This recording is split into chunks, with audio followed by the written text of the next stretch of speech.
าธุเด้อคลิปนี้ได้ขึ้นอยู่หน้าโทรศัพท์ของผู้ใดขอให้พระภูมิเจ้าที่พระเมตธรณีเจ้าทานจงเปิดประตูเงินแสนอยู่บ้านจงเปิดประตูเงินล้านอยู่เฮือนลูกหลานเฮ็ดหยังจงราบรื่นทุกประการจงอย่าข่มอย่าฆ่านึกคิดอันใดจงมา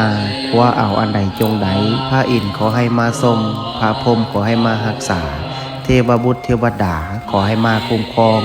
ขอให้สุขกับมั่งขอให้หั่งกับมีขอให้เป็นเศรษฐีหน้าใหม่ขอให้รวยทันใจทุกประการดวงเปิดชีวิตเปิดงานเปิดค้าขายเปิดเงินแสนเงินล้านจงไหลเข้ามา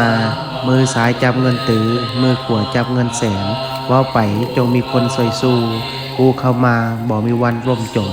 ขอให้ฟูขึ้นน้ำเต็มพังมั่งมีคือเศรษฐีทั้งหลายนอนไซนอนจ่ายอูอาอูอังนะโมพุทธายะท่านใดที่ได้ร่วมพิมพ์สาธุกดแชร์ออกไปแล้วขอให้สิ่งที่เว้ามาจงเกิดเป็นจริงสาธุ